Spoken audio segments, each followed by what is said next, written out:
Hi everyone, welcome back to my channel. How are you all?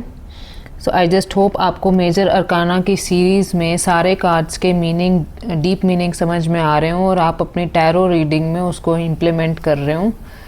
तो आप daily practice में उनको implement करें, क्योंकि जब आपको मीनिंग्स पता होंगे तो आपको बहुत ही जल्दी आपके माइंड में जो आंसर है वो रिफ्लेक्ट करेगा।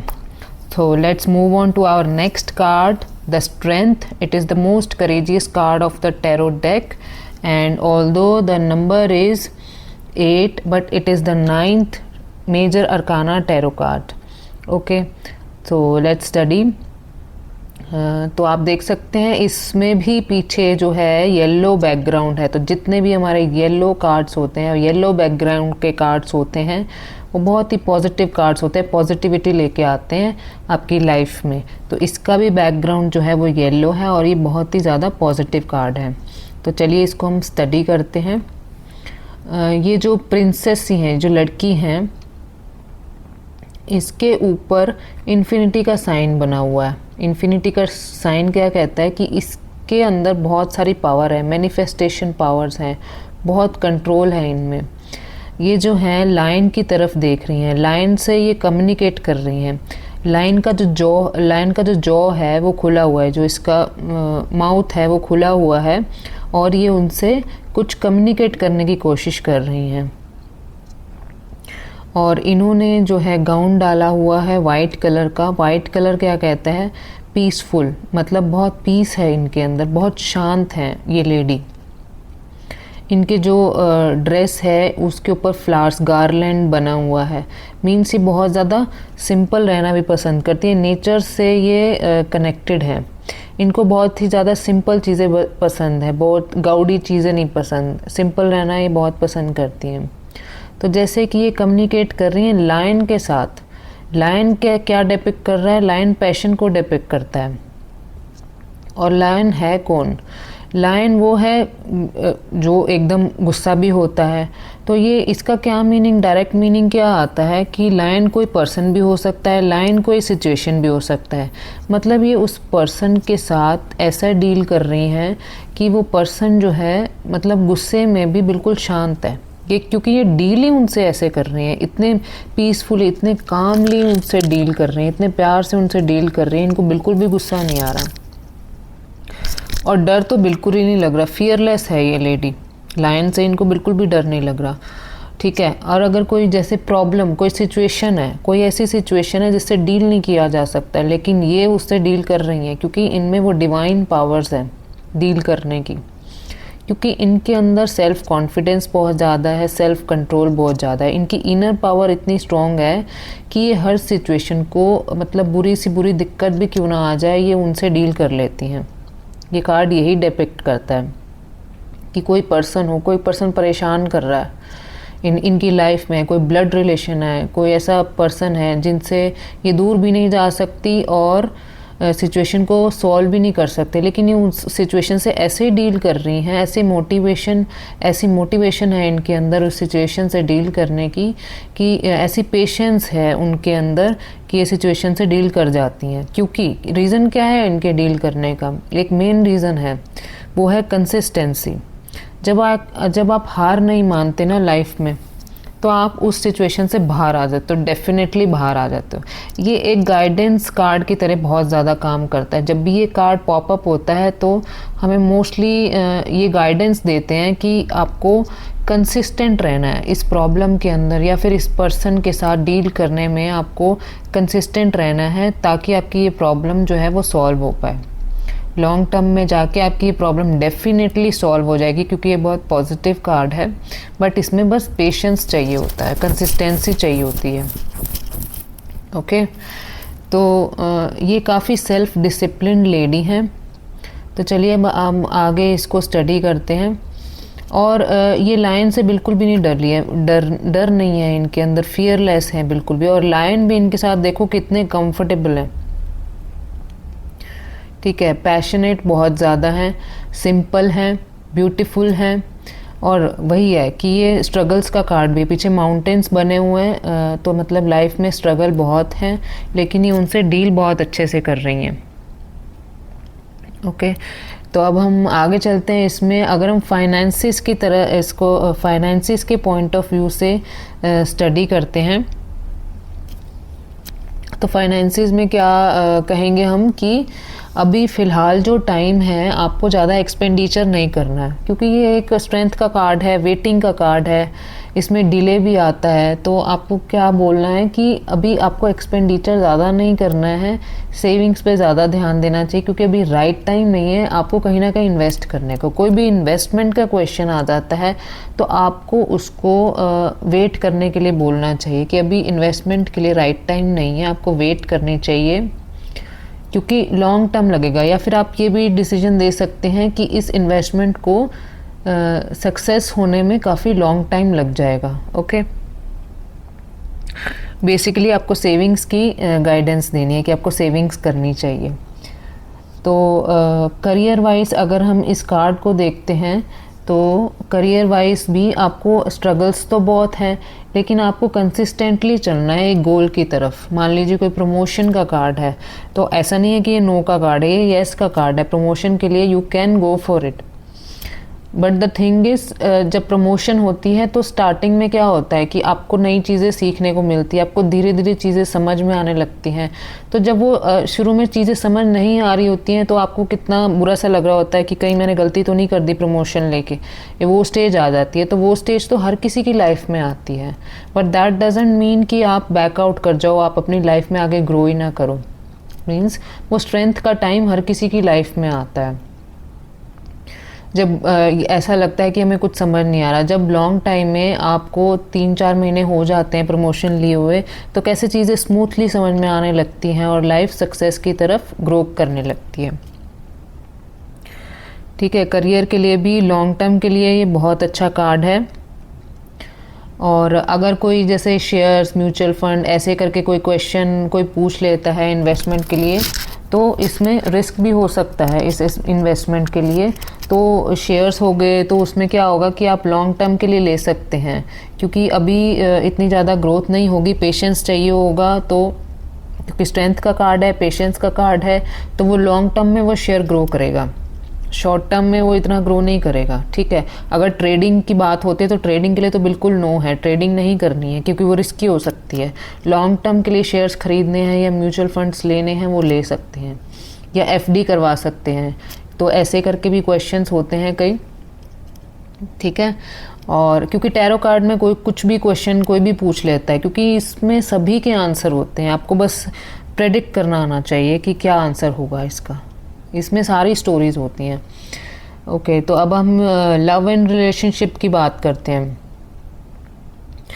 लव एंड रिलेशनशिप में ये कार्ड ये कहता है कि इससे अच्छा कार्ड नहीं है लव एंड रिलेशनशिप में, क्योंकि इसमें क्या है, पेशेंस है। क्योंकि लड़ाई झगड़े जो हैं वो सभी की लाइफ में होते हैं, हर हस्बैंड वाइफ में होते हैं। लेकिन क्या होता है कि अगर पेशेंस रखा हुआ है, अगर रिलेशनशिप में पेशेंस है, अगर मान लीजिए किसी एक को गुस्सा आ रहा है और दूसरे ने पेशेंस रखा हुआ है, तो वो रिलेशनशिप लॉन्ग टर्म में कितना स्मूथ चलता है। तो अगर आप सिंगल हैं मान लीजिए, तो ये बेस्ट टाइम है आप किसी से मिलने जाने का, किसी से मिले, न्यू लव से मिले अपने, तो ये बेस्ट टाइम है। क्योंकि इस टाइम पे आपको कॉन्फिडेंस इतना ज़्यादा है अपने ऊपर कि आप किसी से भी मिलेंगे तो उसे भी कॉन्फिडेंस आएगा और उसे भी ऐसा पर्सन चाहिए। तो ये बेस्ट टाइम है। अगर आप सिंगल हैं तो किसी से मिलने जाना चाहते हैं या अपनी लाइफ में न्यू लव चाहते हैं, तो ये बेस्ट टाइम है आपके लिए।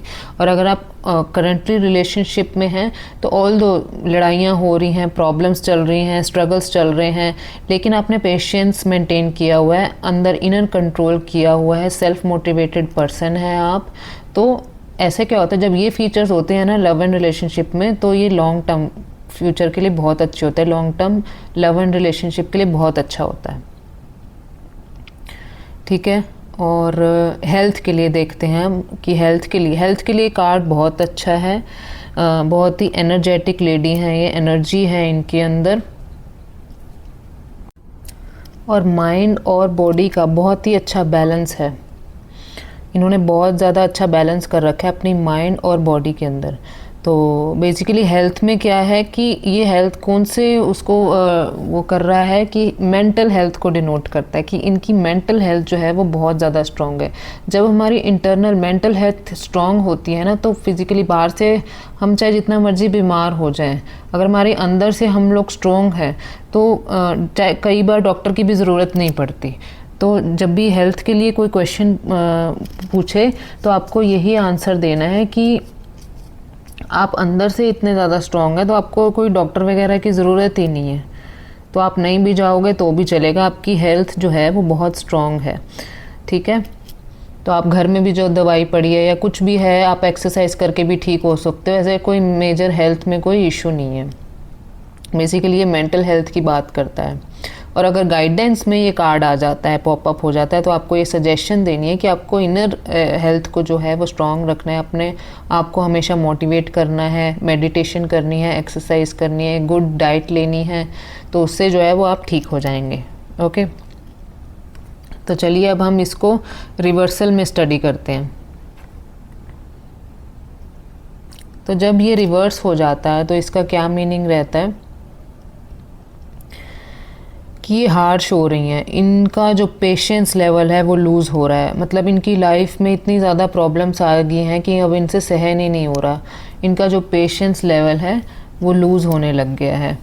क्योंकि कई बार क्या होता है ना कि लाइफ में इतनी ज़्यादा प्रॉब्लम्स आ जाती हैं, आप पेशेंस रख रख के भी थक जाते हो। तो ये रिवर्स आता तो इसका मतलब उनका पेशेंस लेवल जो है वो लूज़ हो रहा है। इनकी जो इंट्यूशन पावर है वो भी कम हो रही है, और इनका जो गुस्सा है वो बढ़ता चला जा रहा है। मतलब इनका जो गुस्सा है वो इनके ऊपर हावी पड़ रहा है, इनकी मेंटल हेल्थ पे जो है वो इफ़ेक्ट कर रहा है। ये अपना सेल्फ कंट्रोल जो है वो लूज़ कर रही हैं, डीमोटिवेट हो रही हैं।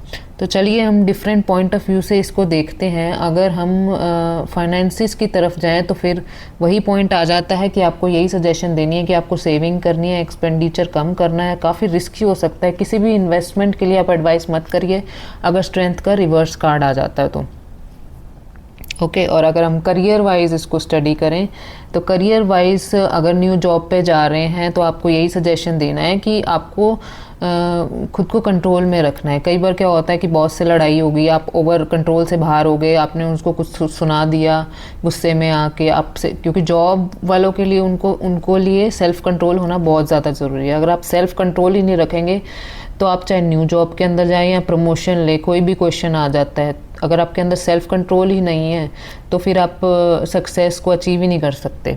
आपके लाइफ में प्रॉब्लम्स आएंगे ही आएंगे। तो आपको यही सजेशन देनी है कि आपको अपने गुस्से पे कंट्रोल करना है और ख़ुद को कंट्रोल करना है, क्योंकि प्रॉब्लम्स तो आएंगी, वो तो हर जॉब के अंदर आती हैं। ओके, और अगर हम इसको लव एंड रिलेशनशिप में स्टडी करें तो वही है कि पेशेंस लूज़ हो रही है, लड़ाई होती है लेकिन एक दूसरे को सुना देते हैं कि किसी ना किसी बात पे गुस्सा ज़्यादा आ जाता है और कंट्रोल नहीं होता। या फिर लव एंड रिलेशनशिप में कुछ ऐसी प्रॉब्लम्स आ रही हैं कि वो कंट्रोल से बाहर हैं। ठीक है, और पेशेंस नहीं रखा जा रहा है लव एंड रिलेशनशिप में। जब पेशेंस ही नहीं है, आफ्टर मैरिज तो वैसे ही बहुत ज़्यादा पेशेंस चाहिए, अगर वो पेशेंस ही नहीं रहेगा तो लाइफ स्मूथ कैसे चलेगी। ठीक है, और अगर न्यू लव देखने के लिए जा रहे हैं तो आपको यही सजेशन देनी है कि आप पहले खुद को ठीक कीजिए। ठीक है, और अगर आप रैशली कोई हैस्टी डिसीजन, बार बार आप हैस्टी डिसीजंस ले रहे हैं, जल्दबाजी में डिसीजन ले रहे हैं, ये नहीं ठीक। आप ढंग से सोच नहीं पा रहे हैं कि आपको कैसा लाइफ पार्टनर चाहिए, क्योंकि आप हैस्टी हो रहे हैं, बहुत ज़्यादा जल्दबाजी कर रहे हैं इन सब चीज़ों में। आपको खुद को कंट्रोल करना चाहिए, पहले खुद के अंदर सेल्फ कॉन्फिडेंस आपके अंदर लाने की ज़रूरत है अगर आप न्यू लव देखने के लिए जा रहे हैं। ठीक है, और अब हम हेल्थ की बात करें तो हेल्थ वाइज ये रिवर्सल भी अच्छा कार्ड है, कोई प्रॉब्लम नहीं है। आपको यही गाइडेंस देनी है कि आपको अपनी मेंटल हेल्थ पे ध्यान देना है, क्योंकि जब आप मेंटली स्ट्रांग हो जाते हो तो आप अपनी लाइफ की हर एक प्रॉब्लम को सॉर्ट आउट कर सकते हो। ठीक है, हेल्थ वाइज ये कुछ नेगेटिव कार्ड नहीं है, बहुत ही अच्छा कार्ड है हेल्थ वाइज। तो चाहिए अपराइट आए चाहिए रिवर्स आए। ओके, और ये जो गुस्सा है आपकी मेंटल हेल्थ को प्रॉब्लम कर सकता है, आपका बीपी बढ़ सकता है, बीपी की प्रॉब्लम आपको हो सकती है अगर आपने अपने ऊपर कंट्रोल नहीं किया। क्योंकि जब आप गुस्सा करते हैं ना, तो आपका गुस्सा जो है वो सामने वाले अंदर के में भी नेगेटिविटी क्रिएट कर देता है, फिर उसे भी गुस्सा आ जाता है, फिर लड़ाई मचनी शुरू होती है। बेटर है कि आप खुद को कंट्रोल करें, ठीक है। इसमें आपको यही एडवाइस देनी कि आपको खुद को कंट्रोल करना है। और दूसरी बात, अगर कोई सिचुएशन आ जाती है तो इसका क्या मतलब है कि आप शेर के मुंह में हाथ डाल रहे हैं। कई बार क्या होता है कि किसी पर्सन की लड़ाई हो रही होती है और आप बीच में घुस जाते हैं, उसमें एडवाइस देने लग जाते हैं कि ऐसे ना करो, वैसे ना करो, या फिर हम कर देते हैं आपके लिए सिचुएशन, और आप उस सिचुएशन में खुद ही फंस जाते हैं। जब ये रिवर्स कार्ड आता है ना, तो अगर कोई सिचुएशन, ऐसी सिचुएशन का क्वेश्चन है, तो आप यही एडवाइस कर सकते हैं कि आप उनके मामले में इंटरफेयर मत कीजिए, शेर के मुंह में हाथ मत डालिए। क्योंकि क्या है, रिस्की हो सकता है कि आपके लिए प्रॉब्लम क्रिएट हो सकती है। हो सकता है कि सामने वाला बंदा आपका फ़ायदा उठा रहा हो। कई लोगों की नेचर ऐसी हो जाती है कि वो खुद तो बहुत अच्छे होते हैं, जैसे ये बहुत अच्छी है, खुद अच्छे होते हैं, उनको लगता है कि हम इसकी बेचारे की प्रॉब्लम सॉल्व करने के लिए, मतलब हम आगे चले जाते हैं, इसके पास कोई नहीं है। और जब भी वो उसमें घुसते चले जाते हैं तो क्या होता है कि वो खुद ही फंस जाते हैं और फिर रिग्रेट करते हैं कि हमारे साथ ऐसा क्यों हो गया, ऐसी सिचुएशन आ जाती है। तो आप शेर के मुंह में हाथ डालते क्यों? आप पर्सन देखिए कि आप वो पर्सन आपके साथ क्या बिहेव कर रहा है। तो आजकल तो वैसे भी ऐसा होता है मोस्टली लोगों के साथ, तो आपको एडवाइस देनी है, ठीक है। और एक चीज़ मैं अपराइट में बताना भूल गई थी इसकी, कि अपराइट में एक चीज़ आपको पर्सन को, क्लाइंट को बहुत ज़्यादा आपको गाइडेंस देनी है कि वो जो पर्सन है, उनकी जो डिवाइन पावर्स हैं, वो खुद ही नहीं जानते कि वो क्या अचीव कर सकते हैं। अब मान लीजिए जो शेर के मुंह में हाथ डाला है, शेर से कम्युनिकेट कर रहा है, तो वो क्या ही नहीं कर सकते, क्या ही वो मैनिफेस्ट नहीं कर सकता। उसके पास मैनिफेस्टिंग पावर्स हैं। मतलब कोई भी प्रॉब्लम, कोई भी क्वेश्चन, एनी क्वेश्चन कोई भी आ जाता है, तो आपको उससे उसकी पावर के बारे में बताना है कि आप ऐसे पर्सन हैं कि आप किसी भी सिचुएशन से लड़ सकते हैं। बस अपनी पावर को आप रिकॉग्नाइज कीजिए, हिम्मत रखिए। हिम्मत का कार्ड है ये, कि आप हिम्मत रखिए। ओके, तो चलिए अब हम इसके कीवर्ड्स को स्टडी कर लेते हैं। Please give me 1 minute. तो अपराइट में इसके कीवर्ड्स लिखिए आप: radiant health, inner power, boldness, compassion, focus, kindness, influence, bravery and courage. और इसका रिवर्स में मीनिंग आता है insecurity, lack of confidence, anxiety, weakness, doubt, lack of motivation and disbelief।